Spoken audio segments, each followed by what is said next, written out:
We're in Way Media.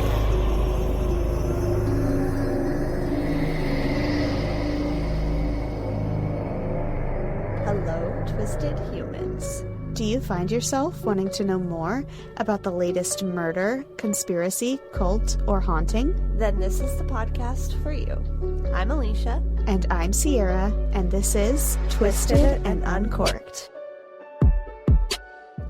Hello, and welcome to episode 168 of your favorite podcast. Today, I have a cult story for you with a little introduction that reads, when TikTok first came out, people made a mad dash for the trending platform, creating content in hopes that it would go viral and that they could potentially earn money. We ourselves are guilty of content creation in hopes of gaining at least notoriety amongst you twisted humans, and exposure is hard, like we all know. That's why we always tell you guys you got to spread the word. We aren't talking about just any content for you today, for today's cult, though. We are talking about some dance content specifically, and a group that still stands today. But before we get into that, Sierra, do you have a fun fact for me? I do have a fun fact. We've talked about this before as like oh, that would be crazy, but crazy news is that it's true. There is a new, there's a company, a research company, who has newly discovered technology that, has advanced DNA in a way that you can get DNA from rootless hairs. You do not need the root anymore. What? Yeah. Bode technology has done this, and it makes me really nervous because people donate or get fake, not fake, but extensions with real hair all the time. Oh, good Lord. My DNA is in so many places. Everywhere. You better hope none of them commit crimes. That is very interesting. So yeah, don't commit crimes, guys, with my wigs. With everyone else's wigs. Don't do that either, because that's a dick move. It's like the chimeraism all over again. Yeah. God, that's scary. If you want to understand human chimeras, Sierra did a bonus episode on that last October. So go and listen to that. But my fun fact brings us back to my case in that it's about dance. Initially, waltz was prohibited. Waltz was considered a dance that people should not be performing since partners held each other too close. In some European countries, for the waltz came with the rules. The maximum dance time was 10 minutes. That all changed in 1815 when the allies of the European states celebrated the victory over Napoleon in Austria, dancing a new dance. And from that moment on, the waltz prohibition was seized, and an indecent dance had started to gain popularity. I don't know if I'd consider waltzing indecent, but for 1815, it's super risque. Can you imagine people from 1800 coming to 2024 and watching people twerk? Damn. Can you imagine 1800s ghosts, what they must be thinking watching all of us in this time period? What are we going to be thinking as ghosts in 300 years? We're going to be like, oh, good. Do you ever think about how sometimes, if you go to a haunted place that has a ballroom, you can see ghosts dancing or whatever? In 100 years, people are going to go to a, club that's haunted and watch ghosts twerking and grinding all up on each other. Great. Oh, man. Well, it made me think of it because of that TV show that you mentioned on a Patreon episode with ghosts from different eras. Yeah. So I thought that was funny. Have you watched that yet? No. God, I can't find it. So good. I know. I really want to watch it. It's still on a sticky note on my desk. It's on Hulu. Well, I don't have Hulu, man. But we do have Snoop Dogg. Now, I'm full transparency. I poured myself a glass of white wine thinking that I was going to have time to get ready. And then Sierra texted me. So I didn't grab my rosé yet, but we are on a rosé wine today. And it is Snoop Dogg 19 Crimes. California rosé. Is it a rosé? It is a rosé. Oh, I'm pretty sure I've Martha had it before. Stewart's is a Chardonnay, and then Snoop Dogg also has the California Red Oh, of that's the one 19 I've had. Crimes variety. Yeah. Yeah. So I've actually I've had the California Red. I love it, but I've never had the rosé. And as our listeners of our show know, I'm not a huge fan of a buttery Chardonnay, so I've avoided the Martha Stewart one. But I was super sad because these 19 Crimes wines do not have our fun corks that I've been collecting since we started this podcast. God damn it. So I don't get a new cork, but I do get a bottle with Snoop Dogg on it. So the bottle says 19 crimes are defiant by nature, bold and always uncompromising, just like DOGG. This rosé was created as a collaboration with entertainment icon Snoop Dogg. It is a Zinfandel-based blend with citrus, strawberry, pear, and peach notes, and it's light-bodied with a balanced finish. Pair it with some barbecued shrimp, basically anything on the Barbie. It is described as a sweeter wine and a very intense flavored rosé, so I am excited to try it for that reason. And it is a 12% ABV coming from California. And my issues with rosés are often that they're either not flavorful enough or they have like a weird aftertaste. So hopefully this isn't one of those instances, but I'm a sucker for a Zinfandel, so I think that I will like it. But I will let you guys know when I crack it open after we're done recording. Sounds delicious. So we have a few new patrons to thank. We have Amber. Thank you so much, Amber, for joining us. And we also have Lauren. Thank you so much for checking out our little group of twisted weirdos. Yay. Thank you, Amber and Lauren. Yeah, you guys have a shit ton of content to catch up on, so have fun digging. So thank you guys so much for joining us. If you would like to support the show and be like Amber and Lauren and all of our wonderful, beautiful patrons, you can go to patreon.com/twisted and uncorked, or you can click the link in the show notes. Before we get into this week's cult episode, we are going to take a quick break to hear a promo from our friend Steph over at the Wicked Ever After podcast. And we will be right back. Okay, welcome back. So, like I alluded to, our cult today involves TikTok and dance. And I'm sure Sierra already knows what I'm covering. I watched it. Did you actually? Yeah. Okay, perfect. So you'll be able to weigh in. The major challenge facing all dancers is to gain and sustain popularity. That and to be able to translate it into some sort of prosperous career. That's where management companies come in.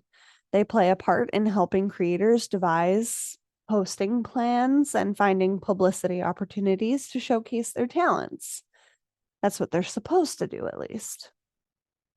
A recent Netflix docuseries that we've both watched, called Dancing for the Devil, the 7M TikTok Cult, highlights the darker side of a management company called 7M Films. This company isn't where the sinister cult started, though. So let's get into it. An LA-based church called Shekinah began as a small religious group in 1999. Robert Shin and his family, along with his sister Catherine and her family, ran the church and recruited members within the community.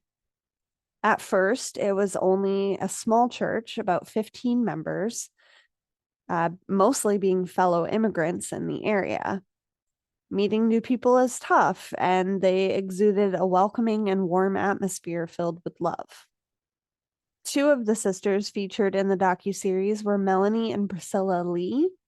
They were immigrants from Korea, and their father disappeared when they were young, and their mom worked as much as possible to be able to support them, essentially leaving them to raise each other. When they met Catherine, they felt a warmth from her that they were so desperately craving, and she basically adopted them into part of her family. One of the dangers of church communities is that they can be too cliquey, where you only see and interact with other members of the church. While it does exemplify a large family situation when you have a leader like Robert Shin, it can be a little more isolating than anything else. As the church expanded, Melanie and Priscilla noticed other church members' families moving into the same apartment complex that they were living in. And before they knew it, Robert was deciding who would live where and with whom. Melanie and Priscilla would eventually be separated, and they really couldn't understand why. It started to become so strict that they weren't even allowed to talk to each other or other house members. All members were desperate to impress Robert and please him, as being close to him meant in their eyes that they would be closer to God. As the church expanded even further, Robert purchased and developed real estate companies, mortgage companies, a cafe, 2 flower shops, and all of his employees were members of the church. Eventually, new members would be assigned a mentor, an advanced or original member of the church that would help guide them and answer their questions. The mentors often lived with their group members. As the Lee sisters advanced, they too became mentors themselves. They were very successful at their jobs and were making a lot of money, especially in the real estate realm of his companies. But almost all of it went back to Robert. Some employees were quoted as saying that they made as little as $80 to $100 a week when they were pulling in thousands. Not only that, but they worked extremely long hours, averaging 10 to 12 hours a day. But when they were doing a good job, their mentors were pleased, and therefore Robert was pleased. The Lee sisters noticed how quickly Shekinah went from being a small, warm group of people to Robert separating himself from everyone but the mentors and all communication going through them, and his clear shift from a humble church pastor, seemingly on the outside, to a money-obsessed cult leader. Robert had tried his luck in the Hollywood industry as a producer and failed miserably. A few of the other original members of the church took part in some of his short films that he filmed and edited. And another member named Chloe also tried her chances at being a singer in the industry, with Robert being her manager. But nothing really took off. With the church and the businesses at its peak, Robert saw yet another opportunity for a possible Hollywood success for himself in 2021 with the launch of TikTok and the plethora of starving artists and dancers trying to make a name for themselves. And thus he launched his management group, 7M Films. I do wonder how, I mean, I guess a cult leader is good at managing, but like at the time, like when he first started, why were people so quick to trust him? I don't know. I don't know. I mean, we see it. Like, was it. he a dancer? Not that we know of, right? No. Like, why would they trust him with dancing? And as somebody that has seen the docuseries with clips of his sermons, he's not even incredibly well spoken like some cult leaders. Like, he almost goes up there like a comedian and he's like, you sow what you reap and you reap what you sow. Like, I'm like, who the fuck is this guy and why did they give him a microphone? I have the top 10 signs that you're in a cult, which you shared on a previous cult episode years ago, but let's revisit it, shall we? Just as a reminder to the folks. Absolute authoritarianism without accountability, zero tolerance for criticism or questions, lack of meaningful financial disclosure regarding budgets, unreasonable fears about the outside world, and often evil conspiracies and persecutions. A belief that former followers are always wrong for leaving and there's never a legitimate reason. Abuse of members. Records, books, articles, or programs documenting the abuses of the cult leader or group. Followers feeling like they'll never be good enough. A belief that the leader is right at all times. And finally, a belief that the leader is the exclusive means of knowing the truth or giving validation. So he exuded many of these qualities for his followers. And whether it was because it was such an isolated group at first of like people that didn't know anyone else and wanted acceptance, and then people who are trying to make a name for themselves are going to be quick to buy into whatever you're selling as a chance when they're young. I don't get it either. I mean, he did good. They got a lot of fucking views. It's just, I don't know. We're not really sure what his credentials are at this point. Right. The other two sisters featured in the docuseries were Melanie and Miranda Wilking, now Derek. They had built a fairly successful platform for themselves, dancing together via their YouTube channel, Instagram, and then eventually TikTok together. But as we all know, making money in this industry can be incredibly difficult. And random aside, I already knew who Miranda Derrick was because me and my mom used to watch So You Think You Can Dance together, and she auditioned for So You Think You Can Dance. And when I got Instagram, I started following them because I remembered their family from that season. And I didn't really watch their videos since then. So I didn't know that the two had separated. I didn't know about this like weird time period that had passed where they didn't speak, like all of this stuff. But it was funny because my mom was the one that actually recommended this docuseries to me. And she doesn't watch any true crime unless it involves our podcast. So thank you, Mom, for the suggestion. And for watching So You Think You Can Dance with me every day after school.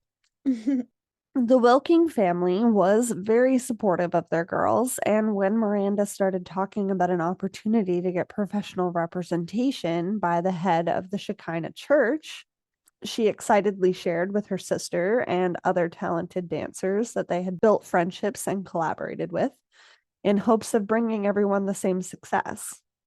Through 7M Films, Robert was able to get the dancers in his management company opportunities like commercials, booking on The Ellen Show, dancing at the Los Angeles Clippers games, but his primary focus was to lead the Shekinah congregation, and many of the 7M Film members were a part of his sermons, all the while him bragging about how much success that he had brought them. Even if they weren't necessarily religious, the influencers sought out his approval by proving that they would do whatever it took to get his attention and be a part of the success.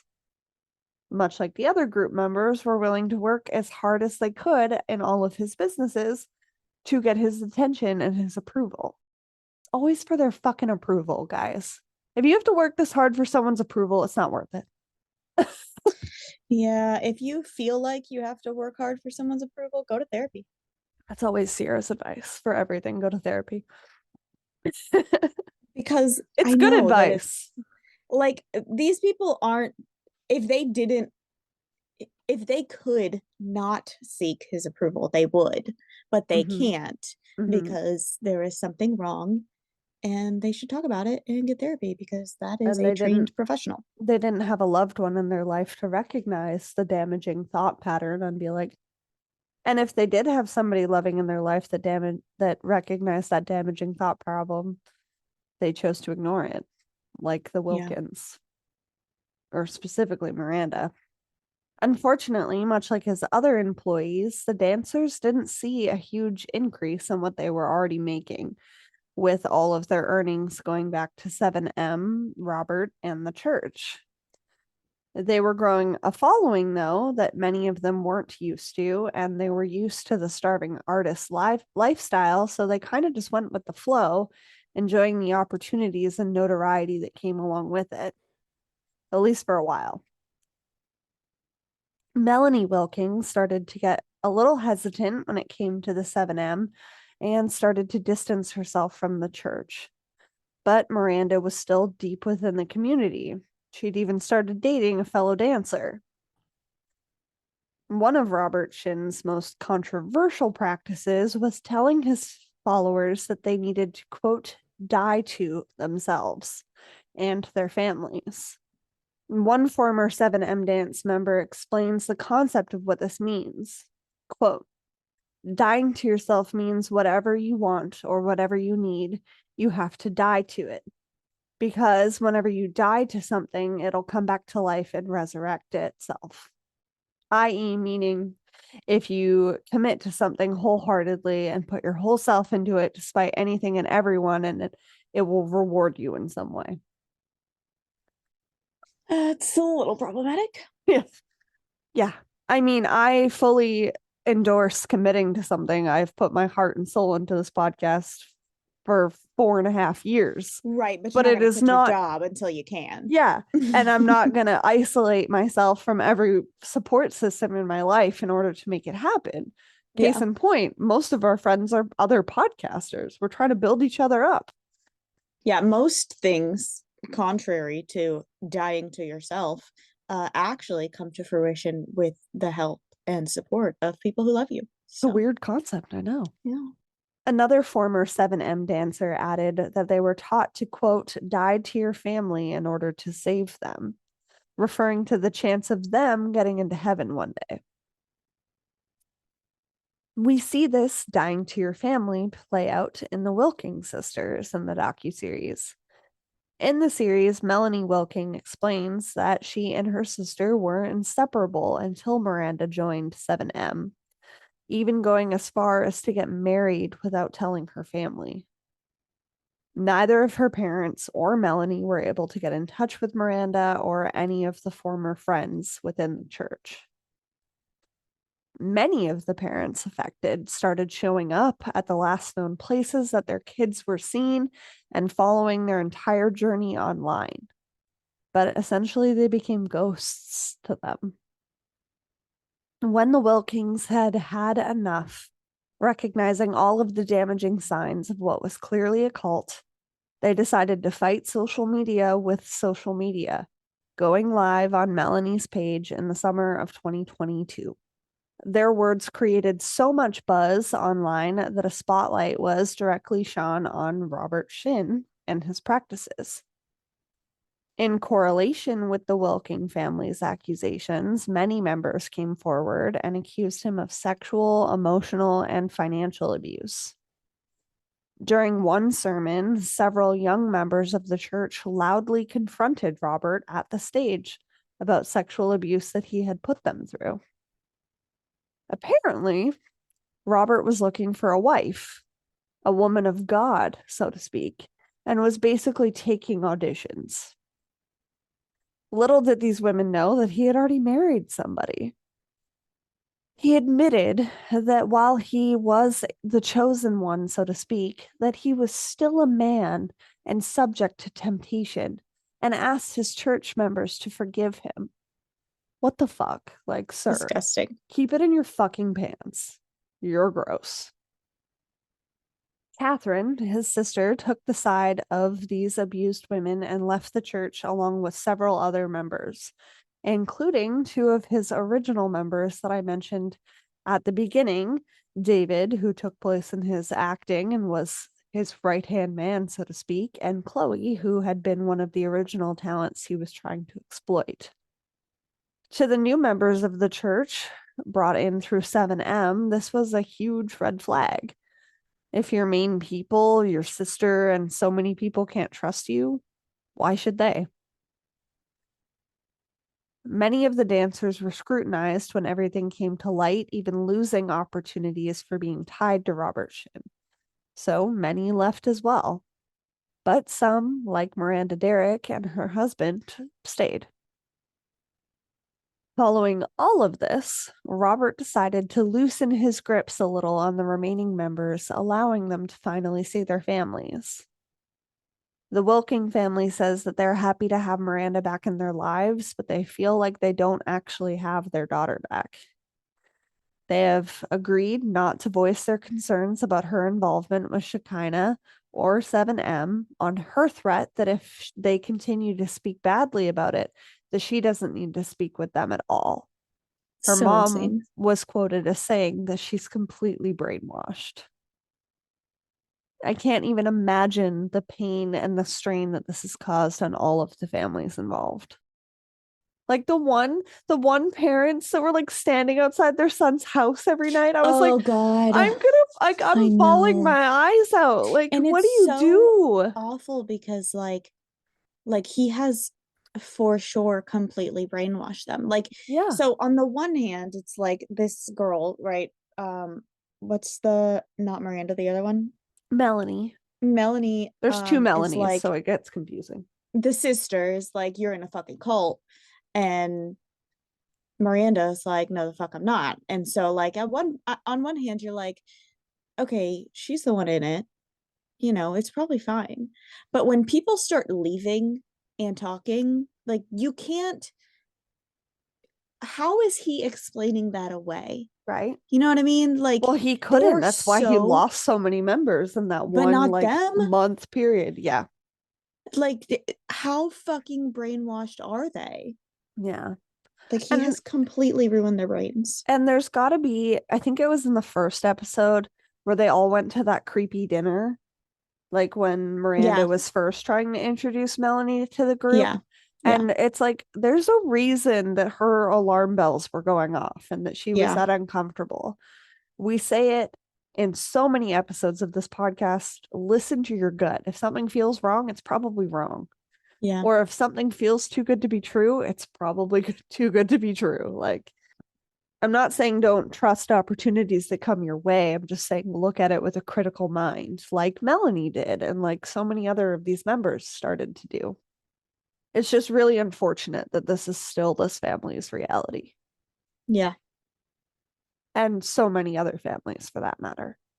That is another red flag when it comes to cult leaders. They will shift their rules and do whatever they need in order to remain in control.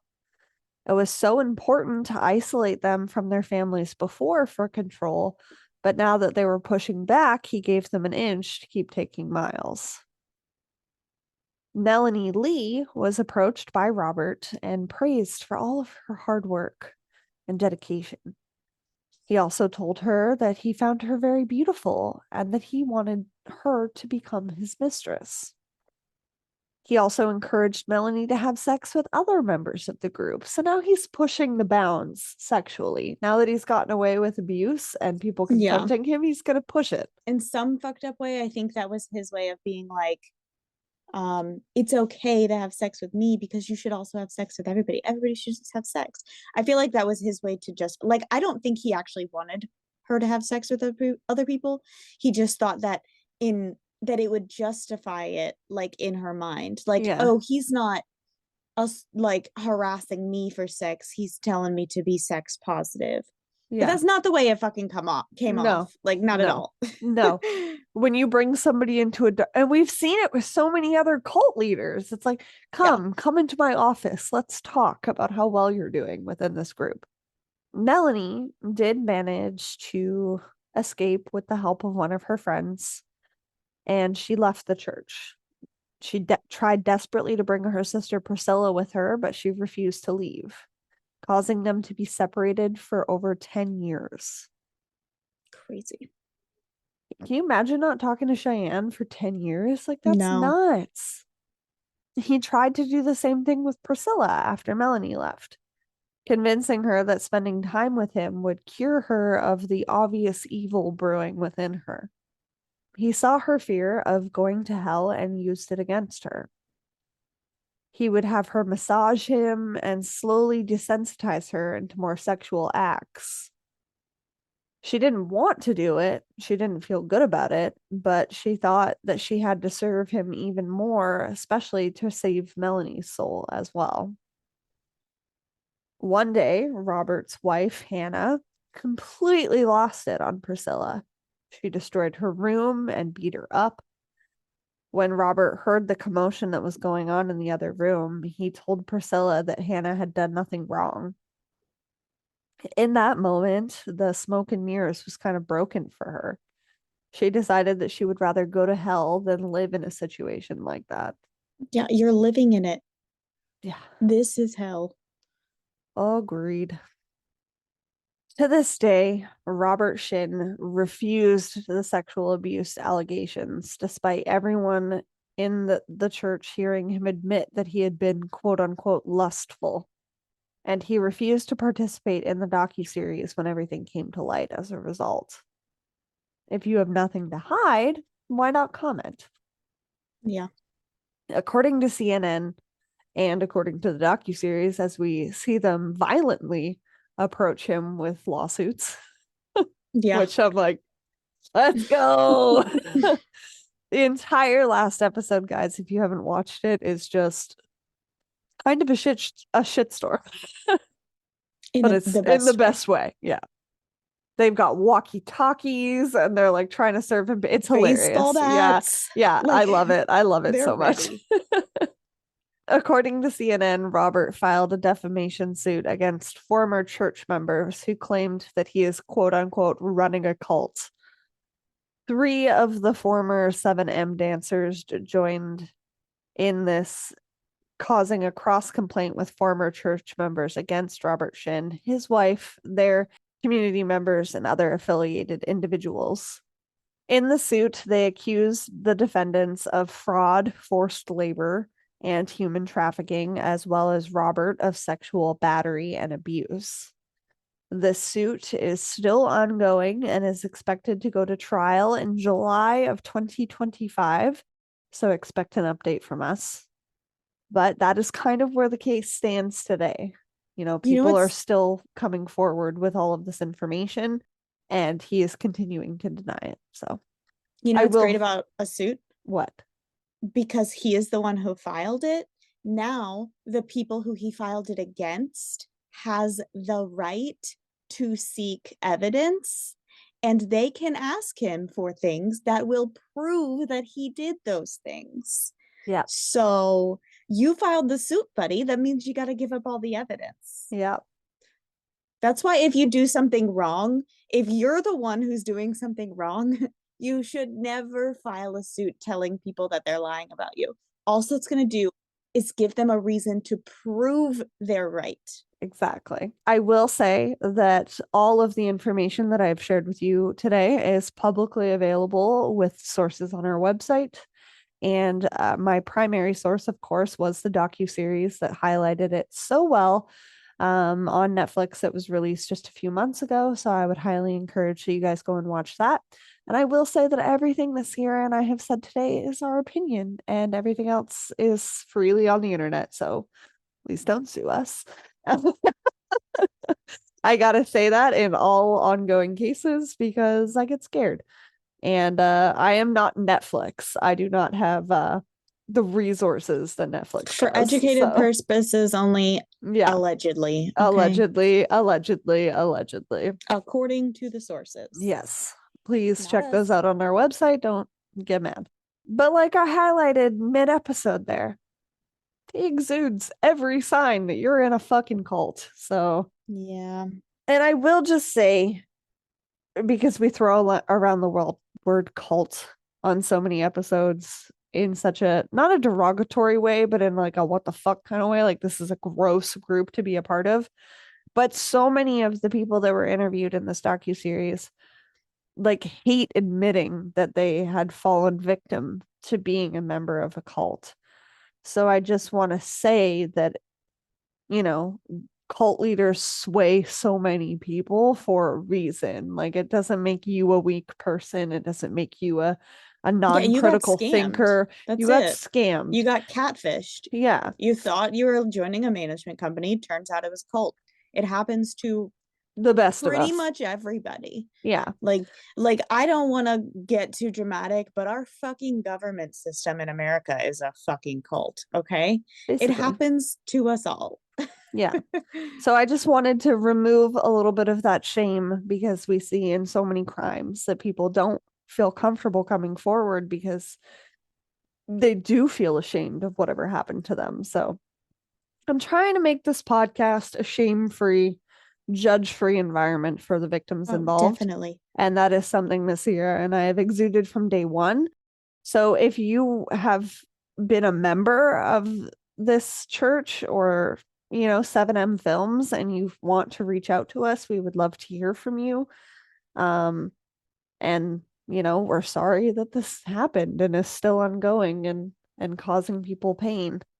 I forget the dancer's name, that she was like, she wants to let this be behind her, but she also feels like she has to keep fighting him because there's young people that join this group and, Right. you know, are going to be easily susceptible to him the way that the Lee sisters and the way that she was. And it's disgusting. So I really hope that, like you said, because he filed a lawsuit as well, that all of that comes back and backfires against him. And I hope that all of the victims are able to get the resources and the help that they need in order to heal from this. Agreed. And I hope I did this justice. I feel nervous covering things that are like recent and big in trending situations, but I hope I did it justice. I hope you guys enjoyed this week's episode. And on the topic of gaining notoriety, please go tell your friends and family how much you love this podcast and leave us a 5-star rating and review. It is the best way to spread the word. You can tell us to suck it if you want to leave us 5 stars. Go to town. Yeah, thank you so much for listening. Sierra, anything else to add on the Shekinah Church /7M? No, just that we will definitely be watching for updates because I would love to see where this goes. Yeah, and too many cult leaders unfortunately get away with it. Like very few serve jail time. Very few. And it's just so frustrating to me. It's like, yeah, they'll get shut down, but they'll just find another avenue to scam people and make money. Right. So I hope that this is big enough that it's able to be stopped. Thank you, Netflix, for taking it on. They're pretty big in terms of resources. So yeah. Yeah, that's all I got. Do you have anything you're looking forward to or something exciting to end us on a happy note? I'm doing another facial tomorrow. Yay. Yay. That's exciting. Yeah. We can't tell you guys unless you live in Alabama, and then if you know at that point. So yeah.